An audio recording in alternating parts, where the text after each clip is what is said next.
kegiatan pada malam kita mulai, Bapak Ibu Guru. Sebelumnya, Assalamualaikum warahmatullahi wabarakatuh. Salam sejahtera bagi kita semua.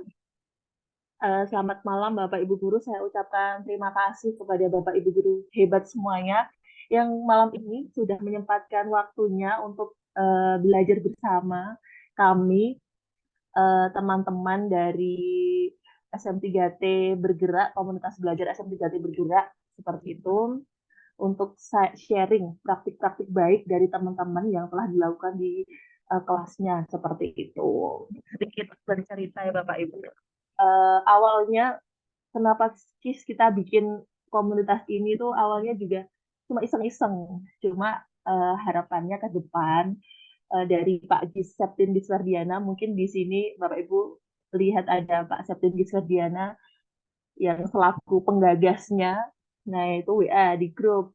Ayo bikin anu nih, eh, Hombel yang bermanfaat. Nah, kebetulan kami mengajak teman-teman yang kira-kira bisa diajak untuk berbagi seperti itu. Jadi ke depan insya Allah kita akan ini berbagi lagi praktik-praktik baik dari teman-teman yang lain, baik dari TK, SD, SMP maupun SMA seperti itu, agar uh, kegiatan ini juga bisa bermanfaat bagi orang lain dan praktik-praktik baik yang sudah dilakukan teman-teman juga bisa mungkin dipraktikkan di sekolahnya seperti itu. Jadi sedikit bercerita Bapak Ibu, kami ini dari komunitas belajar SM3T Bergerak itu dari SM3T. Jadi kita ini beberapa, saya Pak Septingis, ada Pak Ardianurski, Bu Yogi, Bu Tiara, itu yang nanti akan mengisi acara ini, dan di balik layar Kombel ini adalah alumni dari SM3T Kabupaten Alor pada tahun 2015. Nah, seperti itu. Kami sudah bekerja atau ditempatkan di daerah kami masing-masing, baik ada yang di Klaten, ada yang di Pak Beni di Johor Baru, Malaysia, ada Biogi yang di Sumbawa. Jadi berbagai macam kabupaten, ada yang di Kalimantan, seperti itu Bapak Ibu. Walaupun kami berbeda-beda tempat kerjanya, tempat tinggalnya, harapannya ke depan kami juga bisa bergerak membawa nama baik SM3T seperti itu. Nah, malam ini mungkin materinya yaitu keterlibatan orang tua di sekolah seperti itu. Sebagai guru, orang tua kan pasti berkaitan erat dengan pendidikan anak-anak di sekolah maupun di rumah, karena orang tua itu menjadi role model anak-anak di rumah seperti itu, Bapak Ibu. Keluarga apalagi memiliki peran penting terhadap tumbuh kembang karakteristik anak. Nah, dari situlah makanya sekolah kan merupakan wadah juga untuk pendidikan. Biasanya orang tua cuma menitipkan anak-anaknya di sekolah. Nah, tapi di sini kita sebagai guru atau pihak sekolah juga ingin ya ada keterlibatan orang tua agar pendidikan si anak ini bisa berjalan dengan baik seperti itu. Nah, keterlibatannya itu seperti apa ya?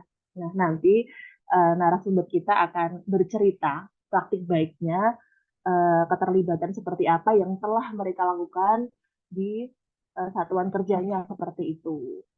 Yang narasumber pertama yaitu ada Bu Yogi Ardiani, seorang guru TK, Bapak Ibu yang sekarang eh, mengajar di TK Negeri 2 Brang ini Sumbawa Barat. Nah, seperti itu. Jadi Bu Yogi ini asli Boyolali, tapi sekarang sedang mengajar di TK Negeri 2 Brang ini Sumbawa Barat. Seperti itu. Dan narasumber yang kedua yaitu adalah Bapak Ardianur Rizky. Nah, ini adalah guru SMP di Sekolah Indonesia Luar Negeri Johor Bahru, Malaysia. Seperti itu. Jadi kedua narasumber kita ini adalah rekan-rekan alumni SM3T5 Kabupaten Alor, seperti itu. Nah, setelah ini langsung saja saya sampaikan kepada Bu Yogi Ardiani untuk menyampaikan materinya, yaitu keterlibatan orang tua dalam pembelajaran khususnya di TK-nya Bu Yogi tadi. Walaupun mungkin TK-nya tidak TK yang kota, nah kan sekarang kan, tapi Bu Yogi bisa menerapkan keterlibatan orang tua dalam pembelajaran di TK-nya seperti itu. Monggo untuk Bu Yogi bisa menyampaikan materinya. Ya, terima kasih Bu Siva dan mohon maaf suara saya terdengar jelas ya. Terdengar? Ya, terdengar. Alhamdulillah jika terdengar jelas, mohon angkat jempolnya dulu. 2. Oke. Terima kasih. Assalamualaikum warahmatullahi wabarakatuh. Bapak Ibu guru yang hebat di malam hari ini. Walaupun libur ya, menyempatkan waktu untuk saling berbagi dan belajar bersama. Tentunya terkait tentang keterlibatan orang tua dalam pembelajaran di sekolah. Nah, saya juga mau menyapa dulu untuk teman-teman saya, khususnya untuk alumni SM3T ya, yang telah bertugas di berbagai daerah juga. Kemudian saya terima kasih juga kepada Bu Siva sebagai moderator dan Pak Gi sebagai penggagas dari komunitas belajar SM3T bergerak. Jadi terima kasih atas kesempatannya. Ini kesempatan perdana bagi komunitas belajar kita. Semoga nantinya dapat berlanjut dan semakin menyebarkan ilmu-ilmu tentunya tentang kegiatan kita sebagai pendidik. Nah ya, langsung saja kembali ke topik bahwa kita hari ini akan membahas tentang cara kita melibatkan orang tua dalam proses pembelajaran. Tentu saja dalam hal ini kapasitas saya itu sebagai guru TK. Nah, nanti untuk yang jenjang selanjutnya atau yang lebih tinggi nanti bisa disambung dan dijelaskan oleh narasumber yang kedua yaitu Pak Ardia. Melibatkan orang tua dalam pembelajaran itu tentu sangat penting ya Bapak Ibu. Saya yakin Bapak Ibu juga sudah mengetahui hal ini. Terlebih Bapak pendidikan kita, Bapak Ki Hajar Dewantoro telah mengutarakan juga bahwa adanya Tripusat Pendidikan untuk keberhasilan pendidikan anak kita atau peserta didik kita.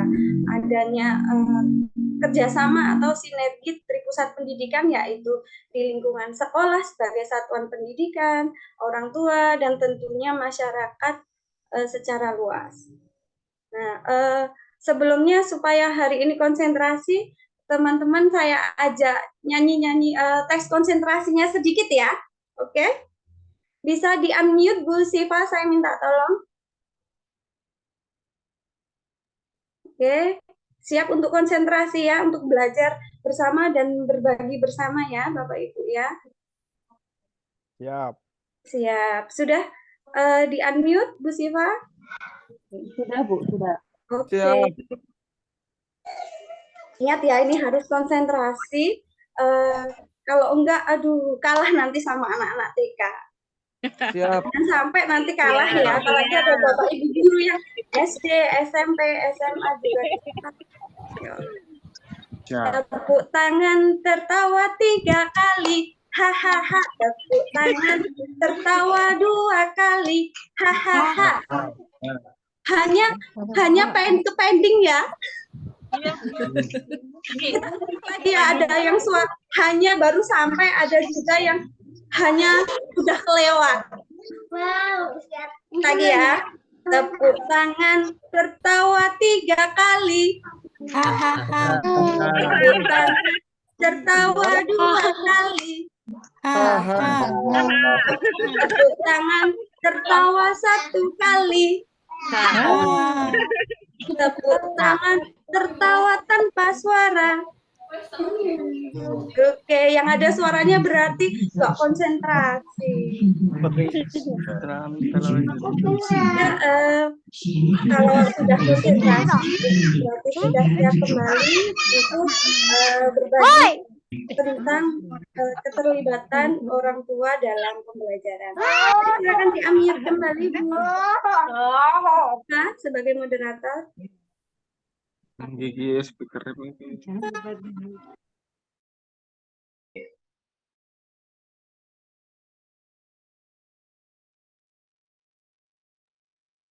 Bisa di-share screen ulang? Oke, baik-baik.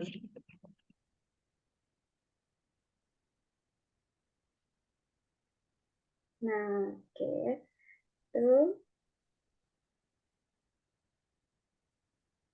Mohon yang slide kedua. Nah, ini dia. Mengapa sih keterlibatan orang tua itu penting? Selain tadi jelas suatu pendidikan atau pembelajaran di sekolah itu tidak bisa berhasil jika dari guru sendiri ya, tentu dari orang tua. Nah, alasannya itu orang tua itu akan memahami tahapan perkembangan dan kesiapan belajar anak. Terlebih lagi untuk anak-anak TK terkadang ada miskonsepsi nih dari guru maupun orang tua. Jadinya keterlibatan ini penting agar meluruskan miskonsepsi atau pemikiran-pemikiran sehingga anak itu nanti di sekolah dan di rumah itu ada kesinambungan dalam hal pembelajaran. Yang kedua itu dapat mengikuti perkembangan dan memberikan dukungan untuk kemajuan belajar anak. Setelah orang tua itu memahami tahapan-tahapan dari pembelajaran dan kesiapan anak itu, tentunya orang tua itu menginginkan kemajuan ataupun perbaikan terhadap perkembangan yang misalnya terjadi hambatan. Kemudian dapat mengulangi pembiasaan positif di rumah. Nah, terlebih lagi anak TK Bunda ya, maaf ya, terbiasa di sekolah bilangnya Bunda. Jadi nggak apa-apa ya, Bunda dan Yanda guru gitu ya.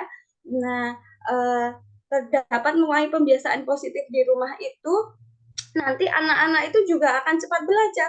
Oh, ternyata di sekolah dan di rumah itu sama. Kalau makan, duduk. Di rumah pun kalau makan juga duduk. Jadi ada sinkronisasi antara pembelajaran di rumah dan di sekolah gitu. Jadi anak itu juga nggak merasa kebingungan dalam menentukan keputusannya di tahap perkembangannya nanti. Kemudian untuk itu tadi untuk orang tua dan guru. Nah, mohon minta ada yang ya. Okay. Nah, kemudian ada juga manfaatnya nih untuk satuan pendidikan ya, khususnya untuk PAUD atau TK, yaitu dapat memajukan lembaga PAUD. Ternyata kualitas dari sekolah itu juga diukur adanya keterlibatan orang tua terhadap sekolah itu atau satuan pendidikan itu sendiri. Nah, kemudian setelah orang tua dan guru ini saling memahami atau dari pihak sekolah juga udah sinerginya sudah kuat. Nah, bisa aja nanti orang tua itu juga memberikan masukan kepada sekolah atau lembaga PAUD ya kalau di tempat saya gitu. Masukan-masukan itu nanti bisa kita pertimbangkan dan siapa tahu nanti bisa diterima jadi orang tua itu merasa juga ada kehadirannya di dalam pembelajaran atau keterlibatannya di sekolah gitu. Kemudian ada lagi orang tua, sekolah, dan guru itu bisa juga terlibat dan berperan aktif dalam mencegah berbagai ancaman yang ada di sekitar anak, yang seperti kekerasan, narkoba, pornografi, tindakan amoral lainnya. Oke, bisa slide selanjutnya. Nah, terus bagaimana ya caranya kita melibatkan orang tua dalam pembelajaran? Nah, kalau di yang pernah kita lakukan di sekolah saya lakukan itu adanya komunikasi dan kesepakatan. Komunikasi itu efektif sekali jika dilakukan itu misalnya di tahun ajaran yang baru. Guru-gurunya memang ada pertemuan khusus dengan orang tua. Selain komunikasinya terjalin mulai dari hari pertama atau tahun ajaran baru itu, terus kita kita keberlanjutannya gitu, terus berlanjut gitu, nggak hanya waktu pertama masuk sekolah aja, atau kalau sekolah atau lembaga itu memerlukan pendanaan gitu ya, jadinya keterlibatan orang tua itu nggak bukan aspek pendanaan aja, tapi kehadirannya di berbagai kegiatan sekolah, atau kehadirannya khususnya untuk anak itu sendiri dalam membersamai tumbuh kembangnya.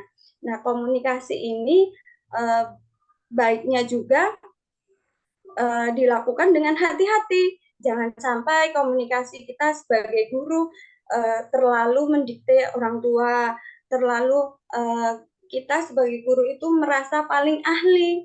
Padahal orang tua juga mengasuh anak itu dari dia kecil, jadi mungkin perkembangannya kan lebih tahu orang tua daripada guru. Nah, jangan sampai juga nanti orang tua jika sudah anaknya masukkan ke sekolah, oh ya sudah, berarti tanggung jawab saya untuk mendidik saya serahkan kok ke guru, karena saya sudah sekolahkan ke sekolah ini, karena sekolah ini terbaik, jadi ya udah saya serahkan aja. Jangan sampai gitu. Atau guru juga menyalahkan ke orang tua, oh anaknya begini, orang tuanya juga begitu. Jangan sampai juga terjadi hal-hal seperti itu.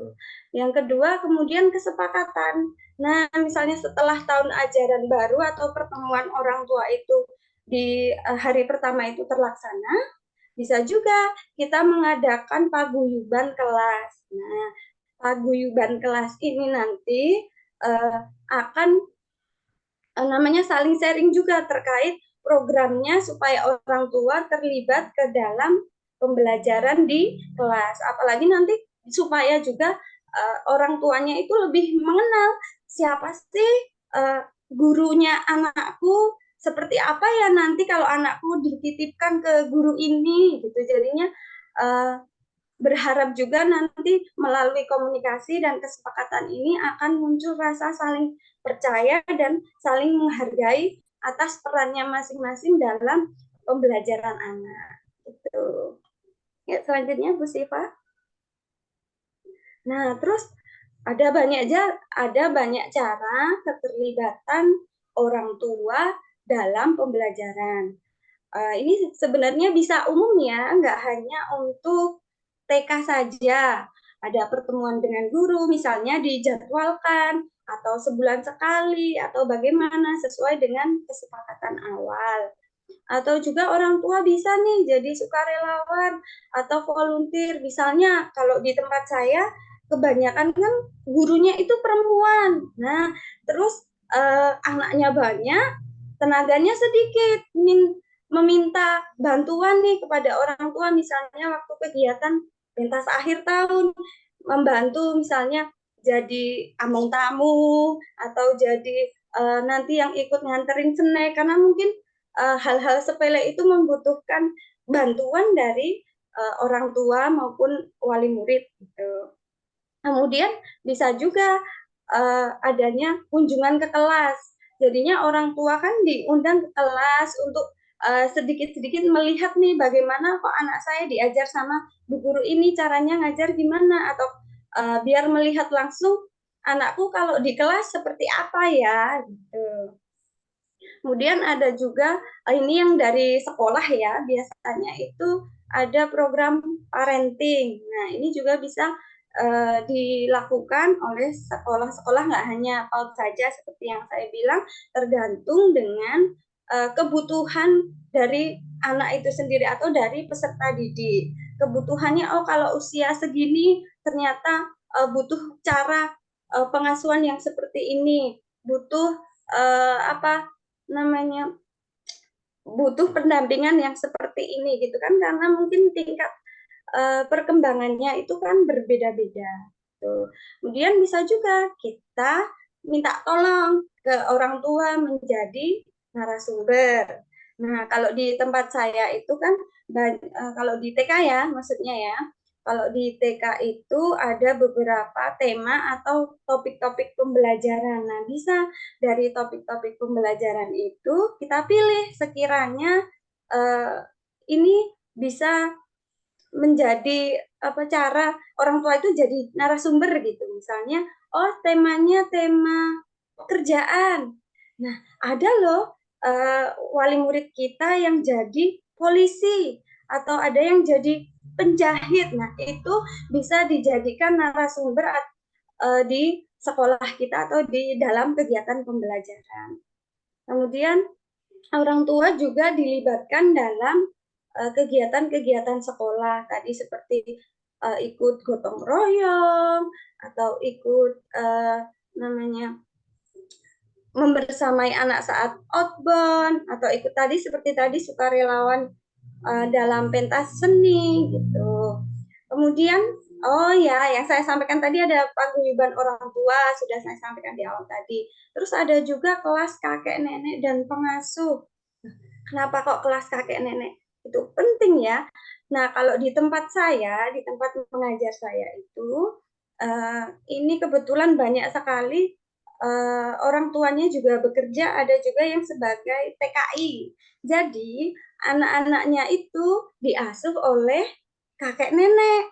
Nah, kakek nenek itu sebagai pengganti peran orang tua kandung ya atau yang asli itu. Jadi kita juga harus kasih tahu supaya apa perkembangannya juga berjalan dengan baik. Nah, kemudian orang tua juga bisa terlibat. Ini kalau yang terakhir ini umum ya, semuanya kayaknya juga hadir dalam penerimaan rapot. Mungkin nanti juga pertemuan uh, orang tua dan guru ini bisa aja secara personal membahas tentang perkembangan anak saat di rumah maupun di sekolah. Kemudian Bu Siva, lanjut lagi. Nah, ini beberapa kegiatan yang dari sekolah kami dan ada yang pernah saya usulkan ke Ibu Kepala Sekolah saya, karena memang kan Kepala Sekolah itu sebagai penentu kebijakan di sekolah ya. Nah, ini ada pembentukan paguyuban kelas, jadinya di awal pembelajaran itu kita bentuk, kita silaturahmi sama-sama. Mungkin cara silaturahmi atau komunikasi kita bisa aja beda-beda sesuai dengan budaya maupun kearifan lokal yang ada di tempat kita bekerja. Nah, ini ada kegiatan MPLS itu masa pengenalan lingkungan sekolah kan ya. Nah, di situ orang tua juga kita libatkan dalam itu di hari terakhir itu lomba anak dan orang tua. Jadi di situ itu malah seru banget kegiatannya. Bahkan ada yang minta lagi untuk kegiatan selanjutnya untuk diadakan gitu. Kemudian ada lagi di selanjutnya next. Nah, ini karena diberi keleluasaan oleh kepala sekolah juga karena udah terbentuk juga, makanya ini di kelas saya ada menghias kelas bersama dan kemudian membuat pojok baca. Nah, ini kita rencanakan sama-sama dan tidak mengganggu proses pembelajaran anak gitu ya. Misalnya waktu jam setelah anak pulang sekolah, kebetulan ini pulang sekolahnya di tempat saya itu jam 10. Jadi setelah itu sekitar jam 10 lebih itu atau jam 12 setelah sholat asar bisa nih orang tua berkumpul untuk bersama menghias kelas, kemudian kita bertukar ide mau seperti apa kelasnya supaya orang tua itu juga merasa dilibatkan dalam pembelajaran itu tadi. Kemudian ini kebanyakan ibu-ibu ya, karena di tempat saya itu banyak yang sebagai petani juga, jadi bapaknya atau suaminya itu ke ladang atau ke sawah, nanti ibunya yang berada di rumah dulu gitu. Jadinya ini kebanyakan yang aktif di saya itu adalah kelompok ibu-ibu gitu. Tapi nggak apa-apa, nanti ada kok porsinya sendiri nanti untuk yang bapak-bapak gitu ya. Nah, yang di situ tadi udah jadi pojok bacanya, terus anak-anak tuh seneng banget karena kan merasa oh ibu ini loh bapakku ya yang melukis ini ada burung itu bapak yang melukis. Apa ini loh ibu ini yang buat raknya itu kakekku gitu. Jadi memang kadang itu ada dibagi tugas dan ada porsinya. Kadang sulit juga untuk bagi orang-orang tua yang sibuk gitu ya, misalnya ada yang kerja di kantor camat atau bekerja di instansi lain yang jam kerjanya nggak sesuai dengan misalnya jadwal atau keterikatan kita nggak apa-apa. Kita bisa lakuin itu di hari Minggu atau di hari Sabtu biasanya kalau yang di instansi di dinas itu kan Senin sampai Jumat. Jadi Sabtu Minggu bisa ikut membantu. Terus ada lagi, Ibu saya nggak bisa, saya harus ngasih makan sapi saya, itu nanti nggak ada yang ngurus. Oh nggak apa-apa Ibu, nanti ibunya itu dari sawah atau dari kebun itu bawa pisang buat kita itu, buat makan kita bersama. Jadi keterikatan itu di paguyuban itu terasa sekali gitu. Kemudian ada lagi kegiatan yang bisa yang kita lakukan itu parenting dan yasinan bersama. Nah, kebetulan mayoritasnya itu di sini itu Muslim. Jadi kita melakukan pengajian atau yasinan bersama. Dan ada kegiatan parenting ini kebetulan yang difoto ini terkait pencegahan stunting. Kemudian ada lagi yang pernah saya usulkan dan terlaksana itu ada pendidikan seksual anak sejak dini gitu ya, itu bekerja sama dengan Dinas Pemberdayaan Perempuan dan Perlindungan Anak.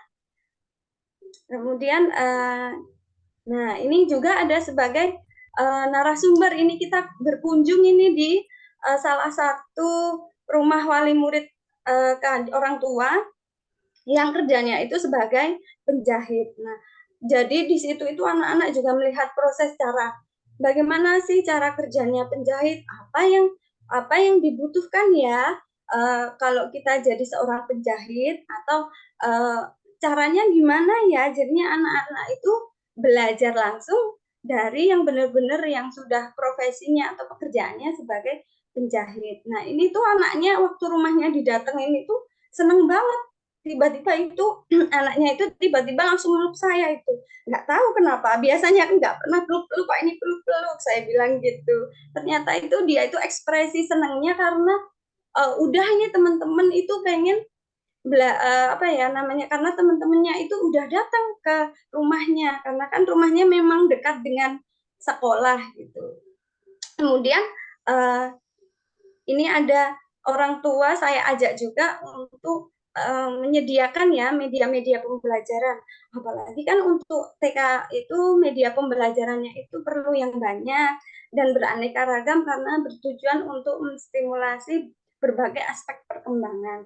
Jadinya itu kita sama-sama nih mencari barang-barang bekas atau apa ya sisa-sisa yang ada di dapur itu bisa kita gunakan sebagai media pembelajaran. Nah, ini ada medianya itu bilangnya sih Lospat ya. Kalau pasti Bapak Ibu guru yang Bu guru TK ini sudah mengenal media pembelajaran Lospat ini. Ada yang tutup botol, ini ada kulit-kulit telur, ranting. Nah, yang warna-warni itu kulit jagung kita warnai sama-sama itu. Jadi ada yang merah, kuning, hijau gitu. Ya, selanjutnya. Nah, ini dia. Nih, akhirnya bapak-bapaknya keluar. Nggak hanya ibu-ibu aja ya tadi ya. Ini ada bapak-bapak juga ini membantu saat kegiatan pentas seni kayaknya yang tahun kemarin ini. Nah, jadinya ini membantunya sore. Jadi memang kita itu berharapnya kan orang tua terlibat, kita juga nggak lepas diri akan tanggung jawab kita ke anak. Jadi memang harus saling lingkungannya jadi terbentuk enak sekali kalau mau kerjasama. Jadi misalnya Bapak hari ini itu kita akan mengadakan pentas seni, nanti minta tolong ya kepada bapak-bapak untuk membantu pasang teropnya gitu. Karena kan di kita kan kebanyakan gurunya kan perempuan di TK di tempat saya ngajar, jadi butuh tenaga bapak-bapak yang strong gitu ya untuk membantu apa namanya persiapan dalam pentas seni.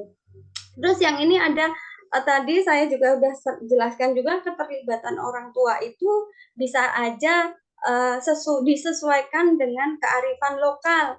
Nah ini anak-anak sama orang tua itu kita pawai dalam rangka Maulid Nabi. Nanti barisan mamanya itu ada yang di belakang, terus itu banyak memegang bunga ya warna-warni. Kalau di tempat kami itu bilangnya kemang male gitu. Untuk namanya memeriahkan Maulid Nabi. Lanjut. Nah, ada juga kegiatan yang sesuai keadaan kita itu ada penyaluran beras jumbitan. Nah, karena tadi sudah saya jelaskan, kebanyakan itu sebagai petani, gitu kan. Jadinya itu ada beras-beras itu kan banyak. Jadi kita itu setiap hari Jumat mengajak anak-anak dan orang tua itu menyumbangkan seikhlasnya.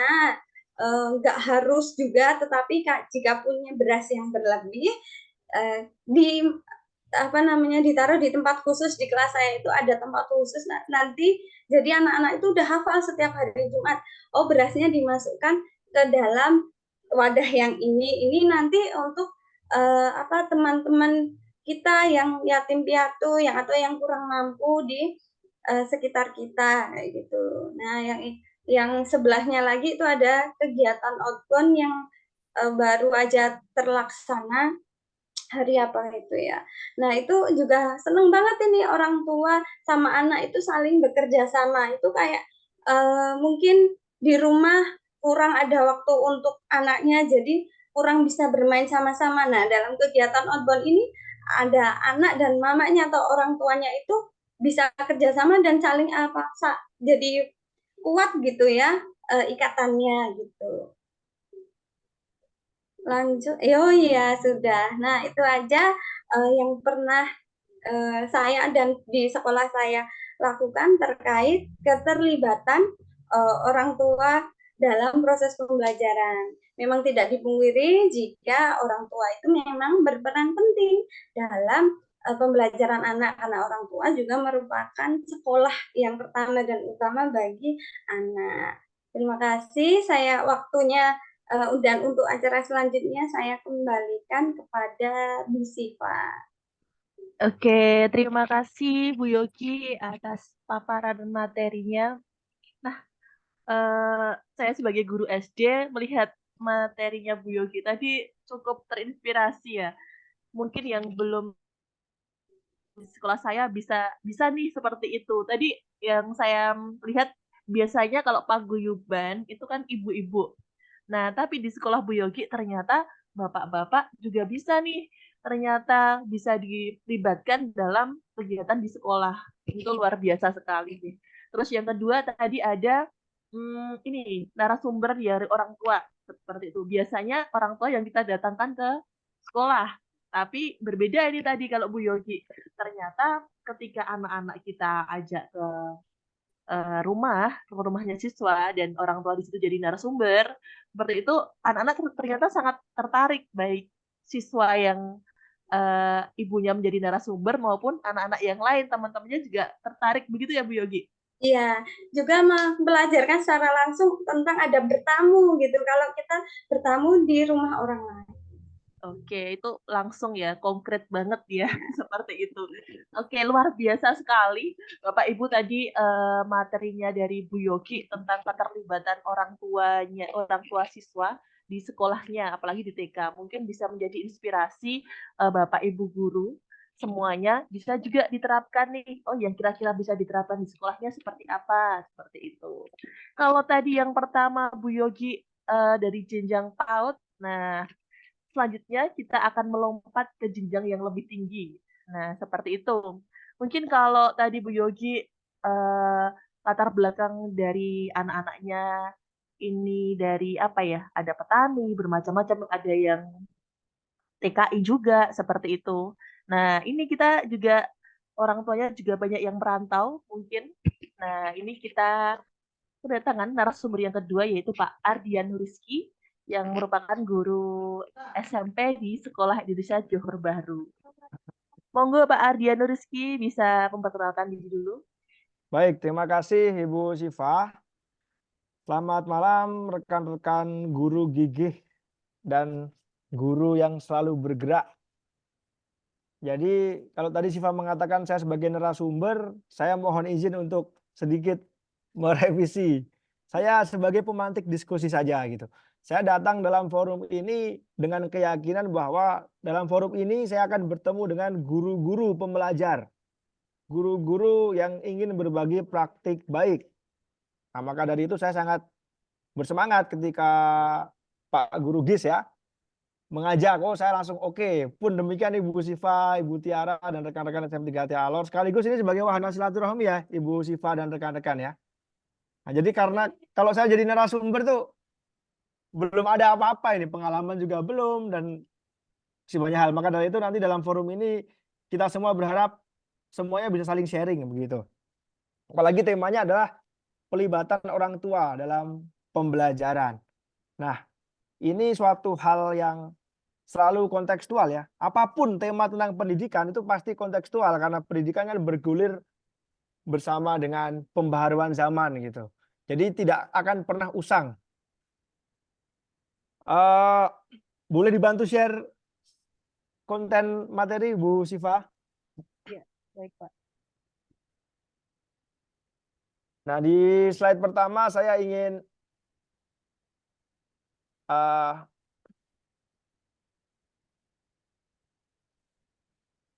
next langsung. Nah, ini langsung quotes pengantar dari Kak Seto ya. Orang tua bukan sekadar status tetapi juga profesi. Profesi dalam tanda kutip begitu.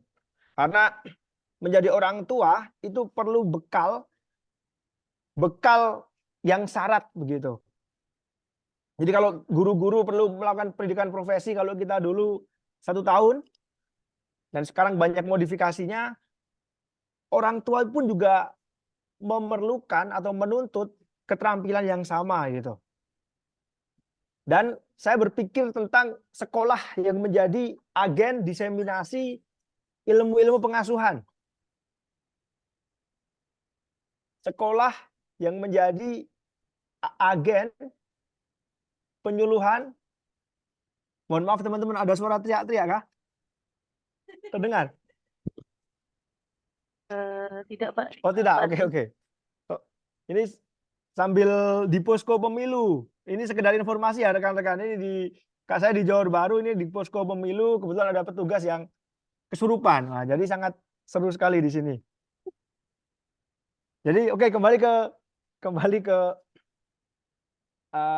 tadi ya, orang tua bukan sekadar status tapi juga profesi. Nah, saya berpikir tentang sekolah ini menjadi sekali lagi agen penyuluhan informasi tentang pola-pola pengasuhan yang terus-menerus berubah. Karena kalau kita bicara soal pelibatan orang tua, kita bicara tentang pengasuhan, itu kita akan terjerembab dalam suatu ada giung usang gitu. Gini misalkan, orang tua akan mengatakan, alah ngapain sih anak zaman sekarang ini nggak boleh dikerasin. Dulu saya dididik juga dengan dipukulin, saya juga dibentakin, tapi saya jadi orang yang bermental kuat.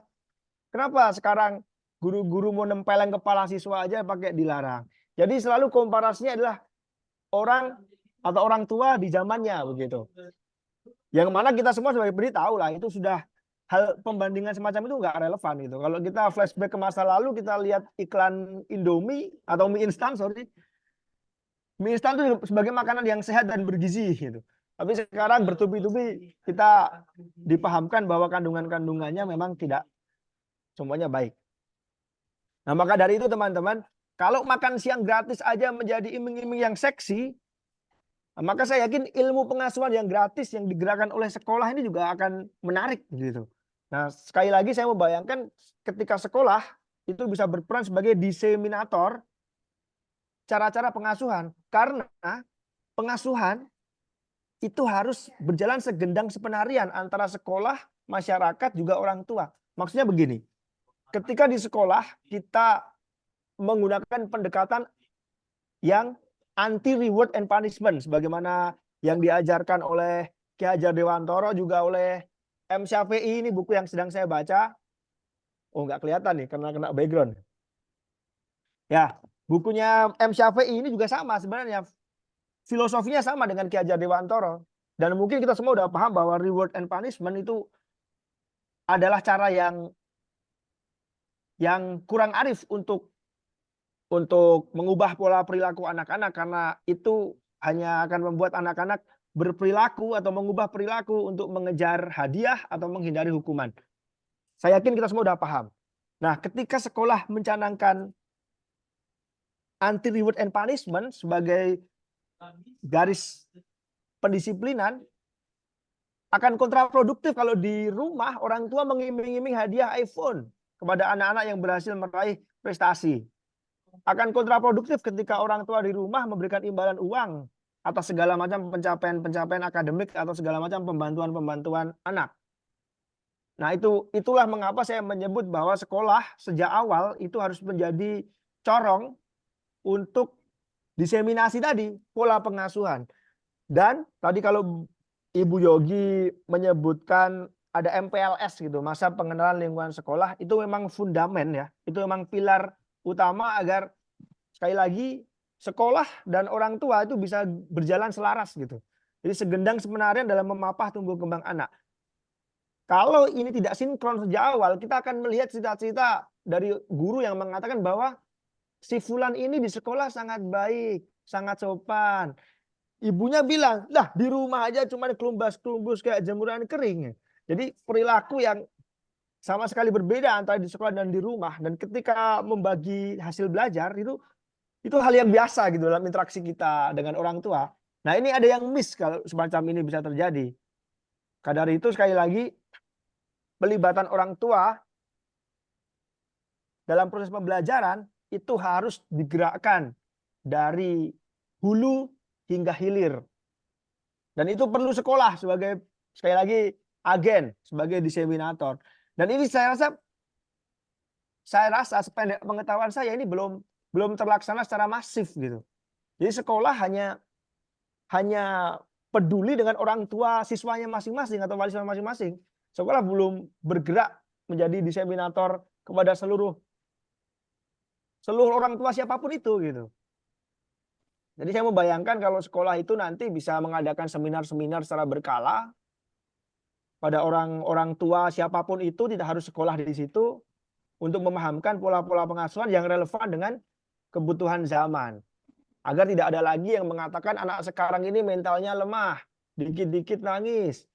Sementara saya zaman dulu untuk ke sekolah harus begini, ditempelin guru, sampai di rumah masih ditambah sapu sama orang tua. Itu kan sekali lagi sudah berbeda lagi kebutuhan dan tantangannya gitu.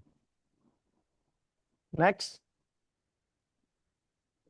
Nah, ini begitu masifnya, begitu pentingnya pelibatan keluarga sebagai cikal dalam pendidikan anak. Ini saya mengutip kalimat Menteri Pendidikan zaman tahun berapa ya?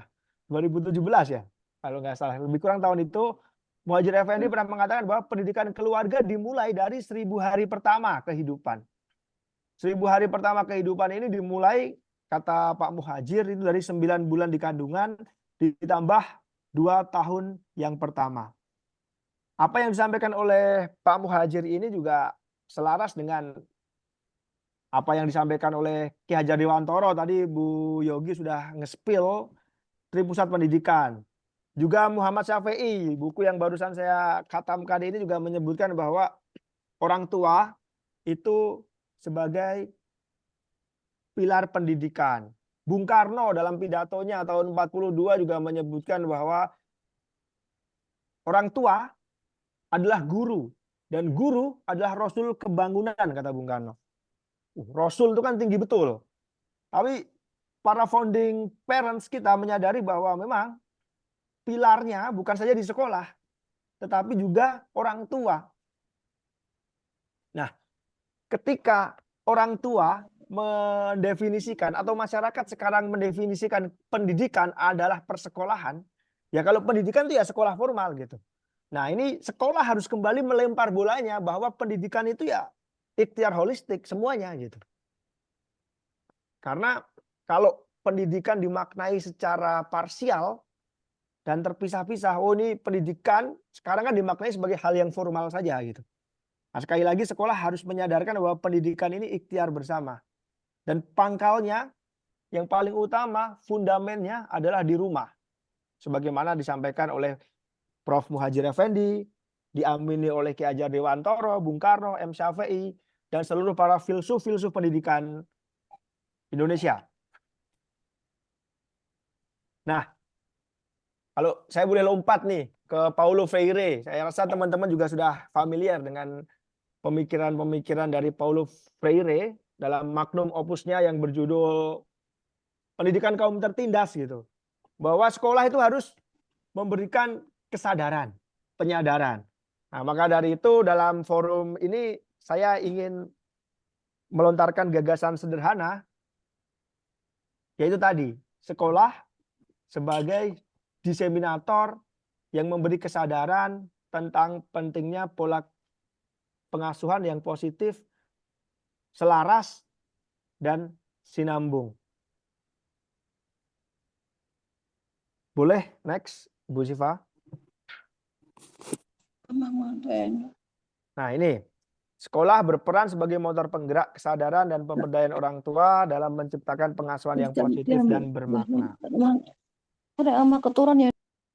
Ini adalah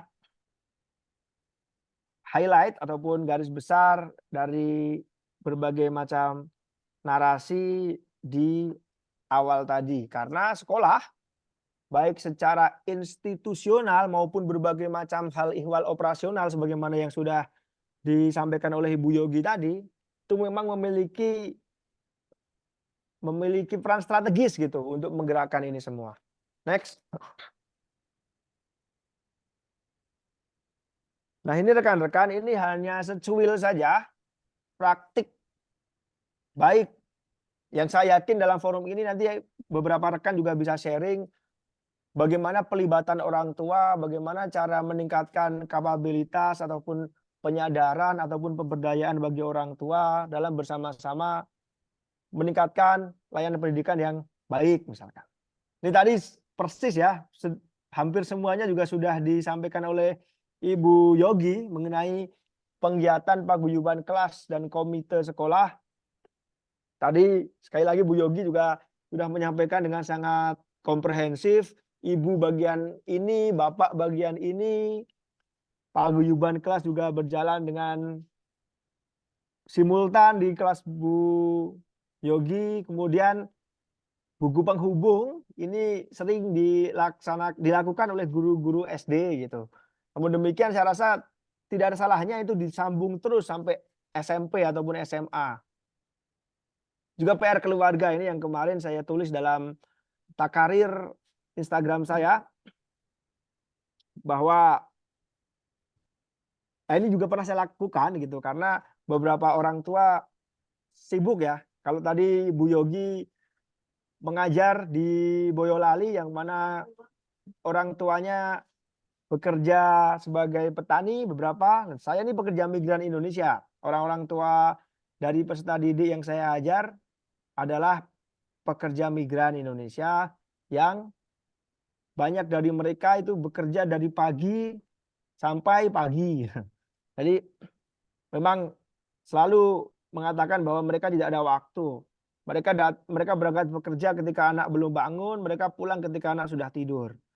Nah, dengan adanya PR keluarga ini untuk membuka ruang kemesraan gitu ya. Membuka ruang kemesraan antara orang tua dan anak. Pertanyaannya adalah hal-hal sederhana. Saya contohkan dalam takarir saya ketika itu untuk anak SMA misalkan.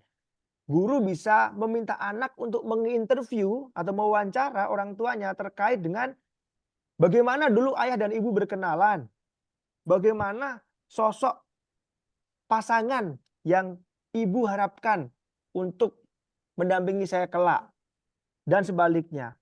Dengan begitu orang tua akan punya ruang, punya forum gitu dengan anaknya untuk bercerita tentang standar kejantanan ataupun standar tanggung jawab seorang laki-laki gitu. Jadi kadang-kadang di zaman sekarang ataupun saya bahkan saya terlahir di keluarga yang canggung ketika mendiskusikan hal semacam ini. Saya tahu banyak hal itu dari internet dan tidak ada yang mengarahkan gitu. Nah, maka dari itu guru bisa mengintervensi ini, menciptakan ruang-ruang ini agar anak-anak dan orang tuanya berbincang, membahas hal-hal yang ringan sampai hal yang esensial.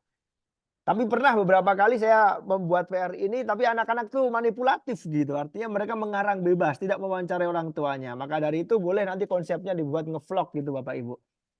Jadi jelas gitu ada diskusi dan perbincangan antara anak dan orang tua. ini bisa disesuaikan dengan tingkatan anak-anak ya. Kalau di SMA tadi berbicara soal hubungan pertemanan yang sehat, yang positif, yang tidak membuat orang tua risau misalkan. Nah, kalau di SD bisa disesuaikan misalkan ah, diminta tanya sayur apa kesukaan ibu, kenapa suka sayur, kemudian makan sayur bareng dengan orang tua, masak bareng, nyuci piring bareng, yang mana hal semacam ini sudah jamak dilakukan oleh guru-guru di Indonesia saya rasa. Kemudian kelas inspirasi tadi sudah dibahas oleh Ibu Yogi. Dan yang terakhir adalah peningkatan kapabilitas orang tua. Nah, jadi selain dari orang sekolah tadi sebagai agen diseminasi ilmu tentang pengasuhan, rekan-rekan juga bisa belajar ataupun menelusur di laman Sahabat Keluarga Kemdikbud dan YouTube Sumber Belajar Pendidikan Orang Tua. Di sana ada konten-konten yang sudah terverifikasi oleh Kementerian Pendidikan dan durasinya cuma 5 menit gitu. 5 menit, 3 menit, 4 menit. Kalau mau diperdalam ya bisa membaca buku atau ikut seminar-seminar yang lebih komprehensif. Tapi dari saluran YouTube ini lumayan menambah khasanah kita dalam pengasuhan, dalam melakukan ataupun dukungan, memberikan dukungan terhadap kegiatan pembelajaran anak gitu. Saya pernah menelusur di YouTube tersebut, ketika itu yang saya lihat definisi quality time. Jadi saya berpikir bahwa adanya orang tua di dekat anak itu udah disebut sebagai waktu yang berkualitas, yang bisa berdampak positif bagi anak. Ternyata saya salah gitu. Ternyata definisi waktu yang berkualitas ataupun quality time itu ada berbagai macam indikator-indikator yang harus terpenuhi. Harus ada interaksi, harus ada percakapan, harus ada perbincangan yang bermakna. Ini yang menjadi pengetahuan bagi saya. Oh, berarti besok ketika saya jadi orang tua, saya harus memastikan HP saya ini enyah jauh-jauh dari saya ketika saya hendak menjalin quality time bersama anak ataupun keluarga. Ya semacam itulah, lumayan itu untuk pemantik-pemantik muhasabah diri. Jadi rekan-rekan sebagai pemantik diskusi saya rasa itu saja. Nanti berikutnya kita bisa saling sharing. Terima kasih atas perhatiannya. Selamat malam. Selamat malam Pak Ardian. Terima kasih sekali yang sudah berbagi ya tadi keceplosan narasumber. Jadi di sini kita Bapak Ibu guru semuanya saling belajar seperti itu. Sebelum nanti kita ke sesi tanya jawab, nanti setelah ini saya akan men-share untuk link daftar hadir presensi dan umpan balik nanti di kolom chat ya. Jadi ditunggu saja Bapak Ibu, nanti silahkan diisi seperti itu. Nah, tadi Pak Ardian sudah menyampaikan praktik baiknya yang sudah dilakukan mungkin di sekolahnya seperti itu. Saya menggarisbawahi tadi ada yang namanya PR keluarga seperti itu. Nah, mungkin kami sendiri atau saya sendiri atau Pak mungkin anak-anak di rumah, mungkin ya itu tadi ketika kita sama orang tua kadang kita canggung seperti itu. Kalau mau ngobrol tentang hal-hal misal suka sama seseorang atau hal-hal yang berbau sensitif gitu, mereka masih malu seperti itu. Malah mereka lebih nyaman ke temennya seperti itu. Jadi kadang kita sebagai guru juga harus bisa mengarahkan juga. Oh gimana nih anak-anak biar bisa bondingnya sama orang tua bisa terjalin seperti itu. Mungkin dari Pak Ardian tadi ada PR keluarga mungkin menjadi salah satu opsinya. Yang kedua ini saya juga baru tahu nih dari Pak Ardian ada laman sahabat keluarga Kemdikbud dan YouTube sumber belajar pendidikan orang tua. Nah, ini mungkin Bapak Ibu bisa nanti dilihat. Nah, mungkin bisa di-share ke grup-grup orang tua kira-kira materi ini kiranya bisa bermanfaat seperti itu. Nah, Bapak Ibu selanjutnya saya akan membuka sesi tanya jawab. Mungkin saya membuka 3 penanya seperti itu. mungkin bisa langsung menyampaikannya di kolom komentar. Bapak Ibu ada yang bertanya apa mau di raise hand? Silahkan ya bagi yang mau bertanya bisa di kolom chat mau bertanya tentang keterlibatan orang tua untuk Bu Yogi atau Bapak Ardian bisa di kolom komentar atau bisa raise hand nanti bisa di unmute untuk langsung bertanya seperti itu. Oh, Bapak Ibu, kira-kira masih ada yang pengen tahu lebih lanjut nih seperti apa keterlibatan di sekolahnya. Saya pikir tadi sudah luar biasa ya narasumber kita eh, menyampaikan materinya cukup jelas seperti itu. Monggo Bapak Ibu, silahkan. Mungkin dari teman-teman SM3T juga bisa bertanya kepada narasumber kita terkait materinya. Materinya menarik ya. Terima kasih. Ini Bu Siva nih diupload ke YouTube nggak ada yang kelewat tadi seperti itu. Nanti kita usahakan ya Pak ya Pak Ibnu. Seperti itu. Bapak Ibu link presensi sudah kami share di kolom chat. Monggo bisa diklik untuk presensi pada malam hari ini. Kami masih membuka ya Mbak Filzah raise hand. Ya, silahkan Bu Filzah bisa menyampaikan pertanyaannya. Cek. Ya, sudah terdengar. Selamat malam kepada rekan-rekan semua. Selamat malam host hari ini yang sangat cantik sekali dan para narasumber. Selamat malam Bu Filzah. Dari mana? Silahkan disebutkan dari sekolahnya. Nama saya Filza Alif Herina dari SD Negeri 3 Tunjung Seto, Kecamatan Sempor, Kabupaten Kebumen. Ya, silahkan. Ya, saya mau sedikit bertanya. Kalau tadi kan kita berbicara ada sedikit tentang reward and punishment ya kepada anak. Terutama kalau kita di sekolah dasar kan kita ibaratnya sekolah sebagai salah satu penopangnya dasarnya di SD itu bagaimana kita membentuk karakter siswa dan lain sebagainya. Utamanya karena saya kan bergerak di bidang olahraga atau saya sebagai guru PJOK terkadang masih menemukan perlunya reward and punishment terkadang karena dengan jumlah siswa yang banyak dan saya juga mengajar 2 sekolahan karena keterkurangan guru, jadi terkadang ditambah saya bekerja tambahannya operator, jadi terlalu banyak pekerjaan, terkadang masih mungkin menekan perkembangan saya sebagai seorang guru untuk bisa memahami siswa. Jadi terkadang masih saya berikan reward dan punishment kepada siswa saya, terutama untuk anak-anak kelas 1 yang luar biasa supernya, terkadang kan baru dari TK, ada yang tidak dari TK pun, jadinya terkadang masih susah untuk mengkondisikan. Jadi bagaimana untuk Pak, untuk Bu, tadi siapa yang TK sama Mas Rizky, bagaimana nanti tentang penerapan reward dan punishment-nya jika diterapkan di sekolah dasar, kalau misalkan kurang cocok, ada solusi lainnya apa tidak? Terutama untuk saya yang bergerak di bidang olahraga. Oke, terima kasih Bu Filzah dari Sempor ya, Kebumen ini. Jauh. Oke, ini pertanyaan untuk Bu Yogi sama Pak Ardian. Kira-kira gimana ya untuk menekan reward and punishment di sekolah seperti itu? Mungkin dari Bu Yogi dulu bisa menjawab pertanyaan dari Bu Filzah. Iya, oke. Terima kasih pertanyaannya Bu Filzah. Mungkin Bu Filzah itu udah SD kelas 1 ya? Dan semua kelas, Bu, Oh iya, olahraga. dia lupa guru olahraga ya. Memang Sekolahan.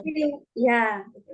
Memang reward and punishment itu kalau bagi saya sendiri ya, ini pendapatnya itu kayak mata pisau gitu Ibu. Jadi kadang kita bisa gunain tapi juga harus hati-hati gitu. Jangan sampai nanti anak-anak malah jadi tertekan atau anak-anak melakukan sesuatu karena ada hadiahnya gitu.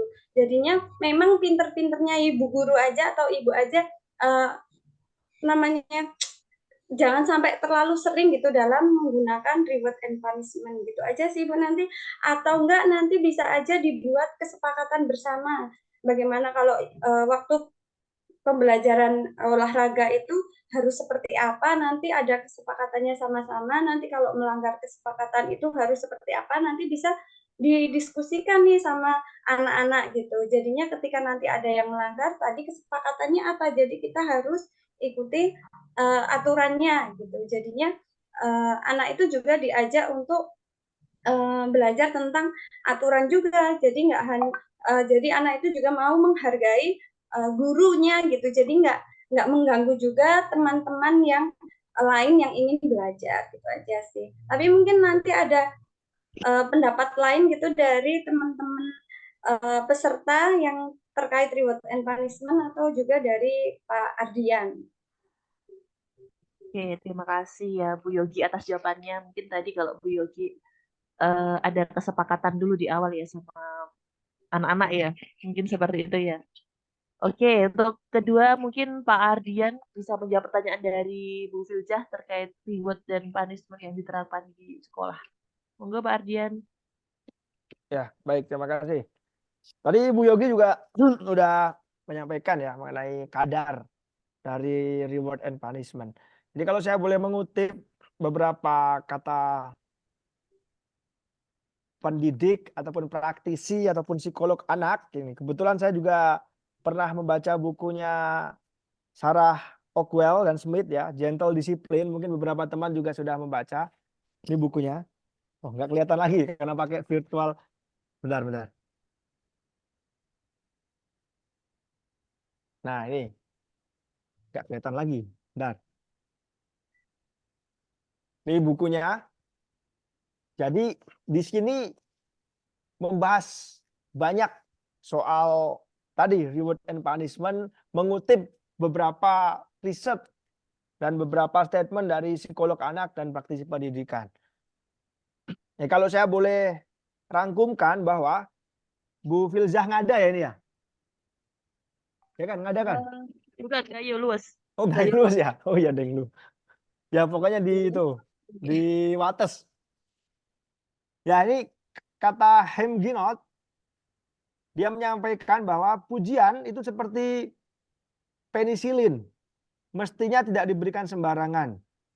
Ada aturan dan peringatan untuk mengatur pemberian obat yang manjur. Ada waktunya, ada dosisnya, ada juga peringatan apabila itu bisa menyebabkan alergi. Nah, maka dari itu dalam memberikan pujian ataupun berbagai macam hadiah dan reward itu perlu dosis yang tepat. Kemudian di bab lain mengutip perkataan dari mana tadi hilang?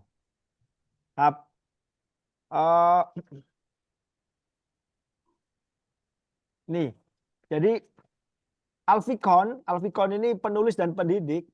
Dia berpendapat bahwa semakin kita ingin anak-anak kita mau melakukan sesuatu, memberikan mereka hadiah agar mau melakukannya, ini akan bermuara pada hal yang kontraproduktif. Nah, riset-riset mutakhir dalam buku ini pun sebenarnya sekali lagi sudah disampaikan oleh Ki Hajar Dewantoro ya dalam magnum opusnya pendidikan gitu. Ki Hajar Dewantoro adalah Bapak pendidikan yang sedari awal mengatakan bahwa pemberian operan melalui hadiah ataupun hukuman ini akan membuat anak-anak terbiasa melakukan sesuatu itu dari motivasi eksternal yang ini sangat rentan. Bahkan dalam bahasa yang paling ekstrim membuat anak-anak itu munafik gitu. Nggak mau berbuat baik kalau nggak ada hadiahnya. Berbuat baik hanya ketika ada bos ataupun dilihat gurunya. Nah, itu yang harus dihindari. Lantas bagaimana cara memberikan kadar yang pas, kata pertanyaan dari Bu Filzah tadi. Ya, selagi kita bisa memastikan bahwa hadiah kita itu tidak menjadi candu bagi peserta didik gitu. Syukur-syukur bisa menjadi stimulan yang positif untuk terus untuk terus berkreasi gitu. Saya pernah memberi hadiah buku pada peserta didik yang berani menulis dalam rubrik buletin sekolah. Sekarang dia sudah lulus dia, dan hobinya membaca gitu. Saya merasa ada sumbangsi saya di sana. Mungkin saya kepedean, tapi saya merasa dari buku itu yang saya selalu dia bawa tenteng kemana-mana, dia khatamkan, dia diskusikan, itu membawa efek kecintaan dia terhadap membaca. Silakan koreksi jika cara saya salah gitu, atau mungkin pemberian reward yang saya lakukan ini juga menyalahi aturan. Tapi setiap dari guru saya yakin punya intuisi gitu, punya punya wah, dapat komen dari Bung Eko nih, saya jadi salah tingkah ini. Jadi punya intuisi untuk mengukur kadar reward ini sesuai dengan kebutuhan. Tapi juga saya pernah terusik dalam suatu permainan di kelas, ini hadiahnya apa Pak? Lalu anak-anak menanyakan itu karena guru PPL sebelumnya itu menghadiahi coklat-coklatan, bahkan uang Rp20 ketika anak bisa mengerjakan. Rp20 itu 70.000 kan, lumayan banget. Jadi ketika saya nggak menawarkan hadiah apapun, anak-anak akan mengalami demotivasi. Pun demikian dengan punishment. Tadi sudah di-spill sedikit oleh Bu Siva dan Bu Yogi. Bukan punishment, melainkan konsekuensi. Jadi ketika kita, apalagi guru olahraga nih. Guru olahraga sukanya tuh memberikan, sorry, salah, bukan sukanya. Sebutlah nama samaran, Eko Trisutrisno gitu ya. Pak Eko Trisutrisno ini memberikan hukuman pada Fulan yang terlambat untuk lari lapangan 5 kali keliling lapangan. Nah, ini nggak nyambung gitu. Ketika anak terlambat hukumannya lari keliling lapangan.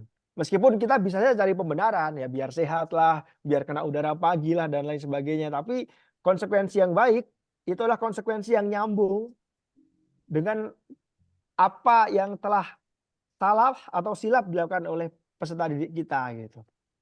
Kalau memang dia datang terlambat, ya konsekuensinya dia akan telat mengikuti pelajaran. Kalau dia merasa bodoh amat dengan pelajaran dan merasa nggak ngefek apapun kalau dengan pelajaran, ya kita pastikan dia harus pulang lebih lambat misalkan untuk mengikuti pembelajaran yang ulang tadi, entah dengan medium apa gitu.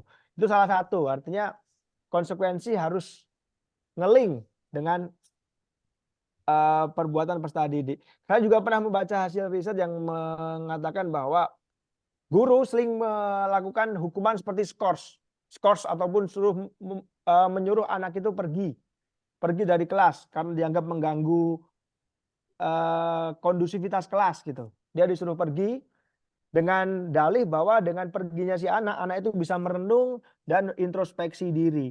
Ternyata dari hasil riset mengatakan bahwa anak apalagi usia kelas 2, 3, 4 SD itu belum paham konsep alienasi untuk muhasabah itu, mereka nggak paham. Jadi hukuman untuk mengusir anak dari kelas, terutama anak-anak SD 2, 3, 4 itu nggak relevan gitu. Anak-anak nggak akan paham introspeksi dan muhasabah. Mereka hanya akan bingung kenapa saya diusir, kenapa saya dialienasi tanpa tepat sasaran gitu. Nah, itu dari hasil pembacaan saya, karena sekali lagi teman-teman, saya belum punya banyak pengalaman dalam mengajar. Saya hanya membaca beberapa jurnal dan nanti silakan ditambahkan oleh rekan-rekan yang mungkin punya pengalaman-pengalaman lain. Demikian Ibu Siva dan Ibu Yogi dan Ibu Filzah.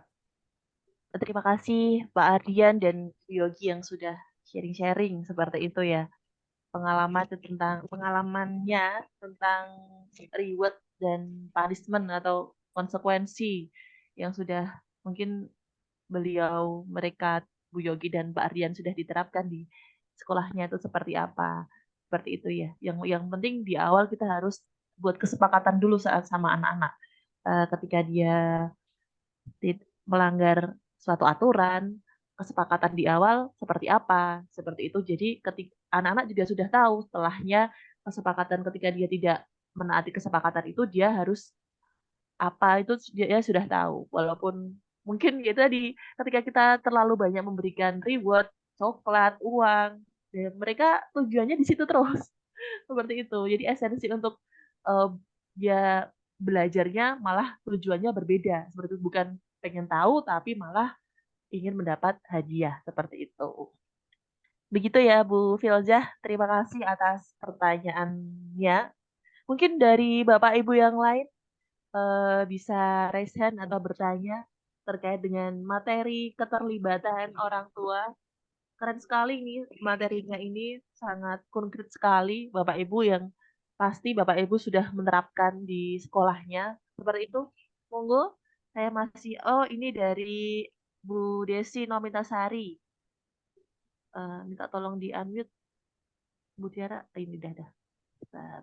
Oke, Assalamualaikum. Waalaikumsalam Bu Desi. Silahkan memperkenalkan diri dan sebutkan pertanyaannya ya. Monggo Oh Bu iya, Desi. Assalamualaikum.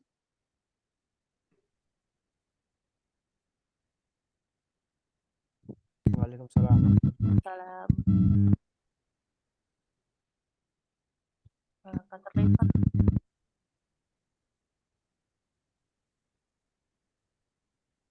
Halo. Ya. Tadi Ya Bu Desi. saya kenal ya. Ya Bu sudah, ya. sudah masuk ya. Oke. Salam kenal semuanya. Saya sama dengan teman-teman ya dari SM3T Alor. Sekarang tugas di SMP Negeri 142 Jakarta kayak gitu. Nah, kalau di sini sebenarnya saya bukan ingin bertanya Bapak Ibu, teman-teman, tetapi mungkin saya akan sharing mungkin ya pengalaman saya terkait pertanyaan yang sebelumnya kayak gitu. Sebelumnya saya juga menerapkan sih yang namanya ke reward mungkin. Kalau punishment sebenarnya lebih ke nggak punishment-nya sih rekan-rekan semuanya.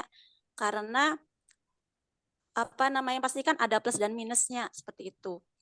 Nah, kalau untuk di saya itu lebih ke menerapkan pembelajaran yang menarik. Jadi kita sendiri dulu yang bagaimana mengemas pembelajaran kita itu secara menarik.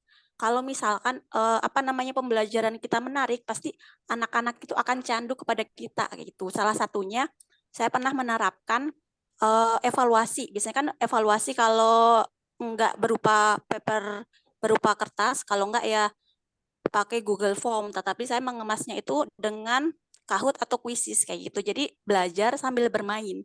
Dan itu sangat ampuh sekali gitu ketika kita udah beberapa kali melakukan sesi misalkan pembelajaran yang menarik, misalkan pembelajaran dengan media-media digital itu yang anak-anak itu belum pernah mengalami, itu pasti mereka akan penasaran kayak gitu, sehingga mereka itu akan timbul penasaran dan selalu menunggu pembelajaran kita. Salah satunya begitu. Jadi buat diri kita itu dengan belajar-belajar apa yang mereka ingin pembelajaran hal yang baru. Biasanya kan Bapak Ibu guru yang ada di sekolah kan mungkin kebanyakan ada ceramah, presentasi kayak gitu. Mungkin dengan inovasi pembelajarannya dengan media pembelajaran menarik. Itu saja Bu tambahan dari saya. Terima kasih.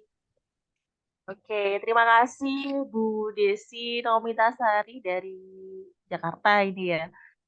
Terima kasih udah berbagi sharing praktik baiknya. Jadi bagus sih ininya Bu Desi, karena ketika kita memberikan inovasi, mungkin ketika guru dulu memberikan evaluasi biasanya cuma pakai Google Form atau pakai kertas, tapi ketika kita pakai Quizzes atau Kahoot, ya anak-anak jadi tertarik karena mungkin ketika dia nggak terasa buat soal karena dia seperti bermain game. Seperti itu ya Bu Desi ya. Oke, baik. Terima kasih Bu Desi. Selanjutnya saya Ya, masih sama-sama Bu. ya membuka satu penanya lagi. Ya, Dimas ya, Bapak Dimas ya. Ini. Ya, silahkan Bapak Dimas sebutkan nama dan asal sekolahnya dan pertanyaan. Assalamualaikum warahmatullahi wabarakatuh. Waalaikumsalam warahmatullahi wabarakatuh. Waalaikumsalam warahmatullahi wabarakatuh. Selamat malam Bapak Ibu guru hebat. Saya Dimas dari SMP 8 Tanjung Pinang di Kepulauan Riau. Kalau saya lebih mau tanya ini aja ya, mungkin minta tips lah gitu terkait masalah yang ada di sekolah saya. Kebetulan saya di SMP itu kan sudah ada ekskul ya, Bapak Ibu. Nah, kebetulan di tempat saya tuh terkait ekskul ini motivasi dari anak tuh sangat kurang gitu. Tentu dengan materi ini saya pikir ya bisa jadi ada dukungan yang kurang juga dari orang tua. Nah, selama ini kami juga sudah melakukan info ke orang tua, terus mengumpulkan anak-anak. Jadi seringnya tuh hari ini sadar gitu ya, besok mau datang, nanti selang berapa pertemuan lagi udah nggak mau datang lagi. Saya minta ini aja Bapak Ibu, tips agar anak itu termotivasi untuk ikut ekskul, bagaimana sekolah dengan orang tua tuh harus menyikapi itu gitu Pak. Itu aja sih. Terima kasih. Ya, terima kasih Pak Dimas atas pertanyaannya. Jadi ini ya, kurangnya motivasi siswa untuk mengikuti ekskul. Mungkin dari Bu Yogi dulu, dilanjutkan oleh Pak Ardian. Monggo Bu Yogi bisa dijawab pertanyaan dari Pak Dimas. Oh iya, Pak Dimas kan ngajarnya di SMP tadi terkait tentang ekskul ya. Minatnya kurang gitu. Jadi dari kesadaran diri anaknya itu untuk mengikuti ekskul masih kurang dan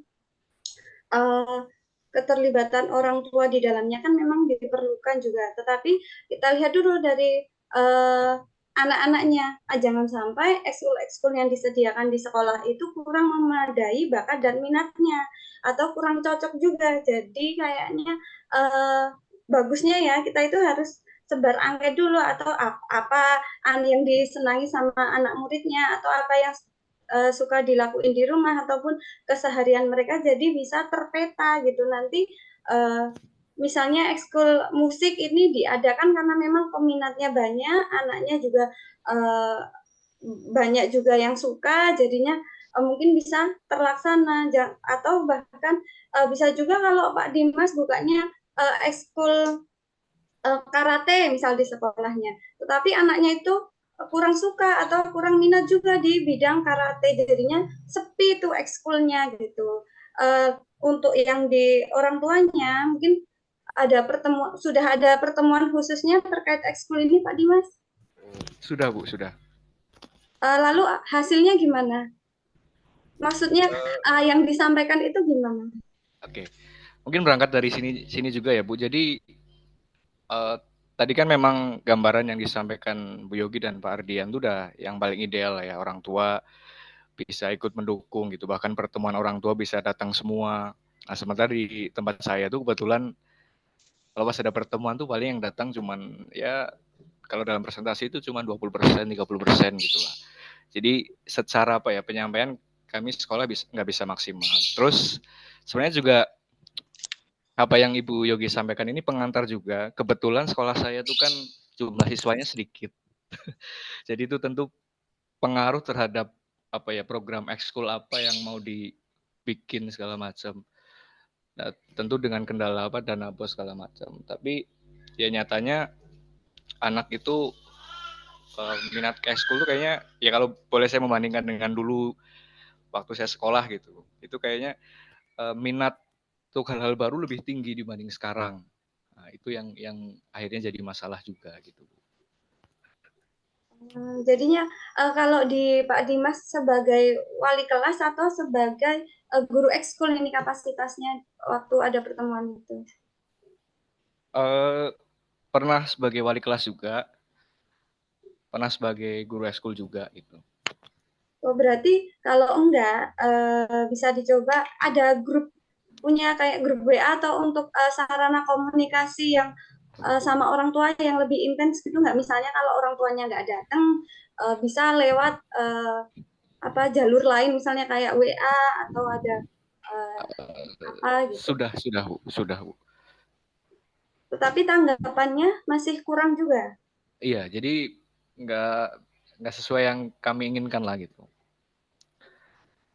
Kalau dari saya tadi itu yang jelas-jelas disurvei dulu minat-minatnya sekiranya anak-anak itu suka atau memang ingin mengembangkan bakat dan minatnya di bidang itu gitu. Jadi bisa dijadikan ekskul. Kalau misalnya dia punya minat lain tapi nggak ada wadahnya itu kan juga nggak efektif juga. Nah, apalagi kalau di ekskul, kalau di SMP itu dimasukkan dalam penilaian ya, setahu saya penilaian raport gitu.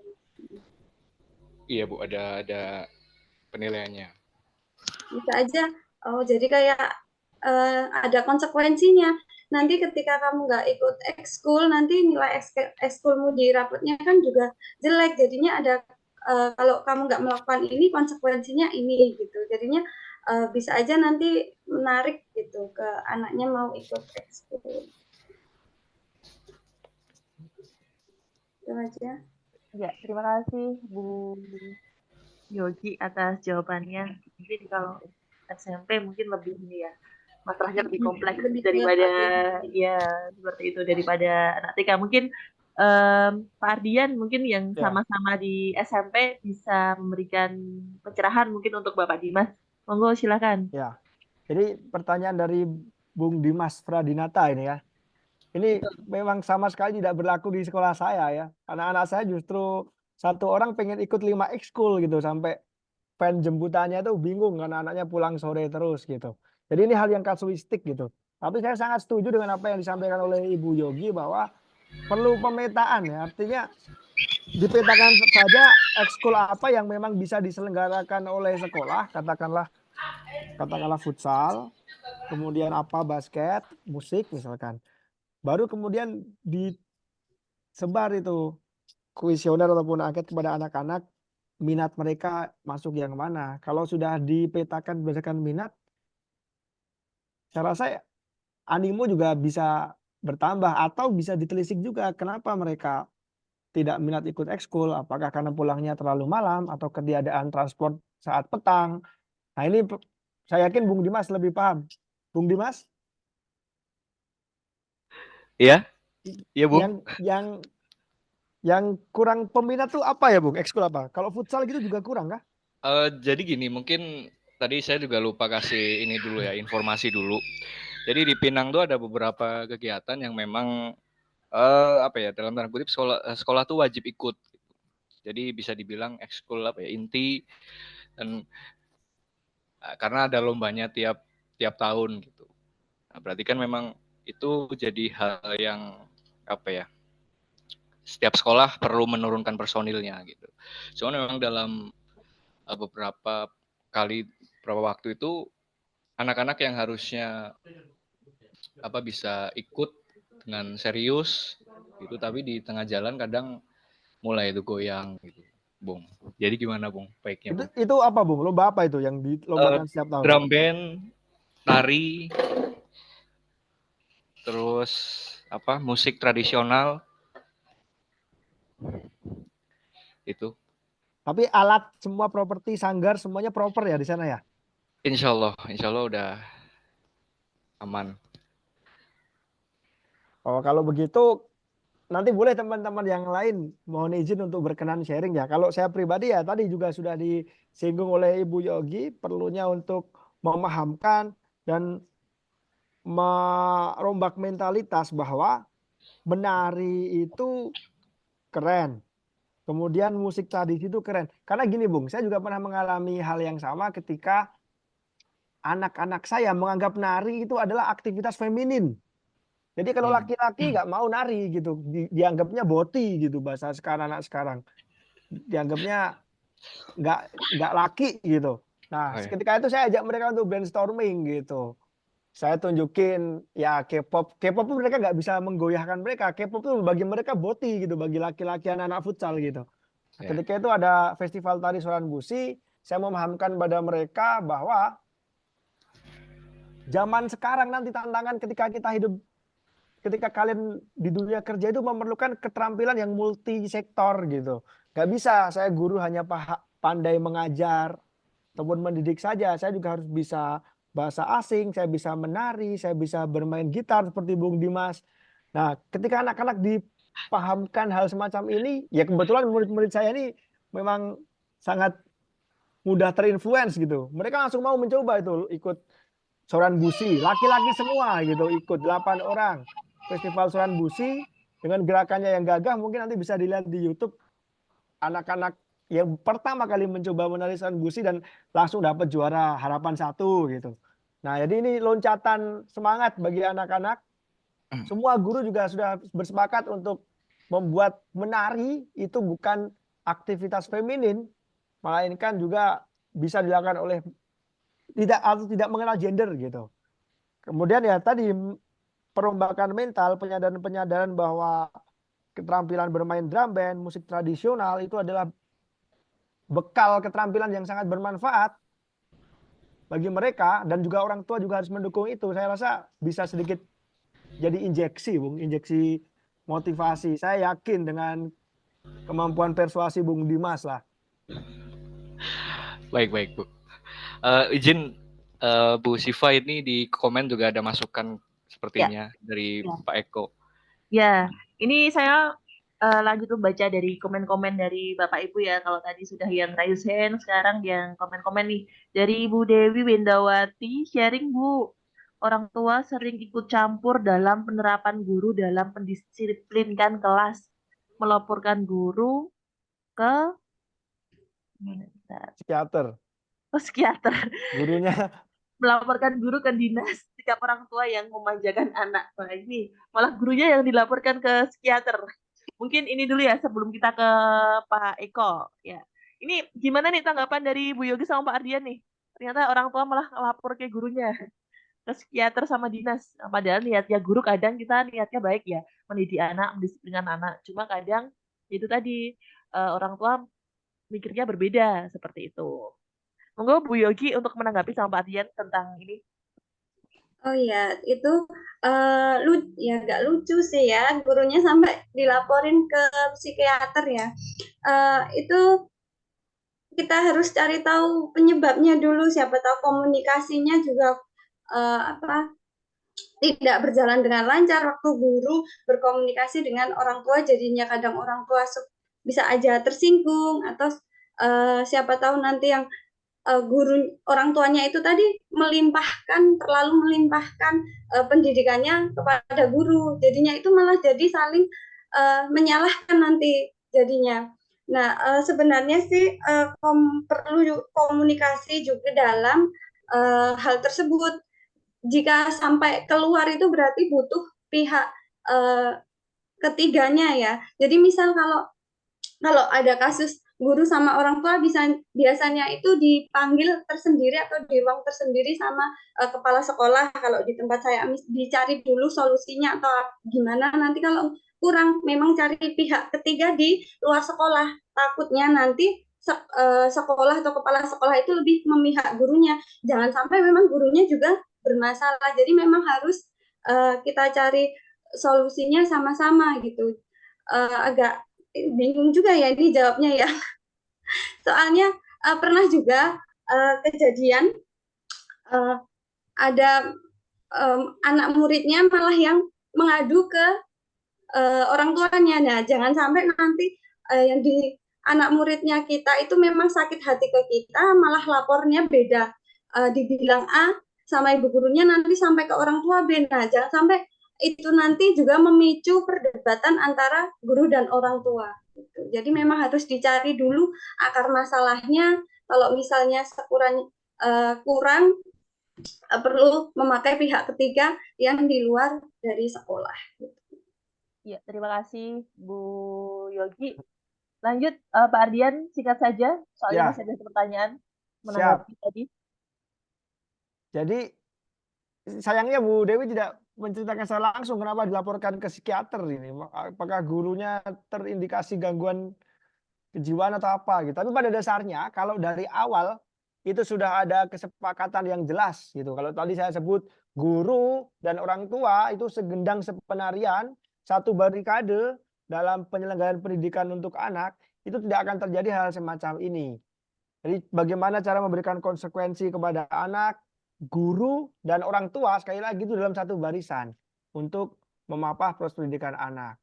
Ini nyambung juga dengan apa yang disampaikan Bung Eko ya. Jadi hal-hal semacam itu harus jelas di awal. Termasuk Bung Eko Pramono menyebut di awal MPLS, dulunya MOS katanya. Itu pasti orang lama ini, pendukung AC Milan pasti kalau nyebutnya masih MOS. Itu kan dijelaskan gitu. termasuk ekskul di display, dipamerkan gitu. Itu pun juga bisa jadi opsi. Sekaligus nyambung ke Dimas ya, Mbak Siva ya, biar cepat. Jadi pameran ekskul yang sesuai dengan minat anak-anak diperagakan dengan semenarik mungkin. Itu juga akan jadi stimulan anak-anak untuk ikut ekskul. Tapi pada intinya untuk merespon apa yang disampaikan oleh Bu Dewi dan juga Bung Eko, ini memang dari awal dalam kegiatan MPLS itu perlu sih penyamaan frekuensi gitu agar sekolah paham bagaimana pelaksanaan ataupun filosofi yang diusung oleh sekolah ataupun kurikulum nasional gitu. Begitu Ibu Siva dan rekan-rekan. Baik, terima kasih Bu Yogi, Pak Ardian, dan Pak Eko yang sudah tadi bertanya di kolom chat. Nah, tak terasa diskusi kita sudah menunjukkan pukul 9 malam. Nah, dan berarti itu kita harus menutup.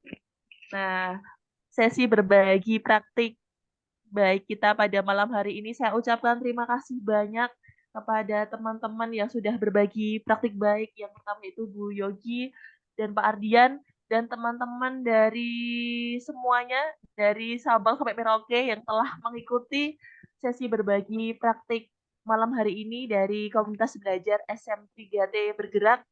Jangan lupa teman-teman untuk mengikuti saluran kita yang sudah disematkan, yang sudah di-share di kolom chat. Jadi nanti selanjutnya akan ada lagi narasumber-narasumber yang menarik dari kami tentang praktik baiknya seperti itu. Jadi silahkan bisa bergabung di saluran komunitas kami, baik di PMM maupun di saluran WhatsApp seperti itu. Nah, tak terasa teman-teman, diskusi hari ini sangat menarik ya.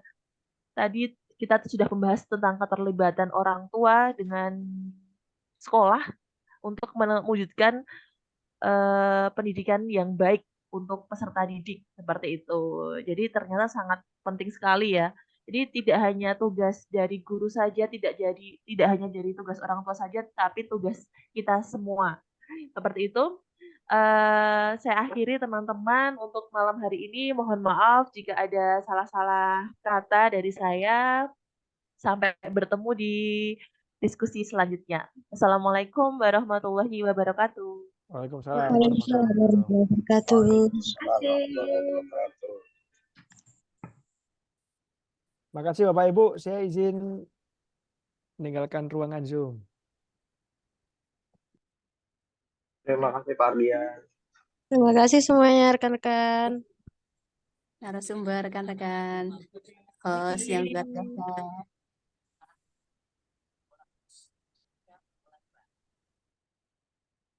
Lali.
Tambahan ya Bapak Ibu, bagi yang sudah mengikuti, nanti sertifikat akan kita kirim ke email yang sudah Bapak Ibu tuliskan di link presentasi tadi.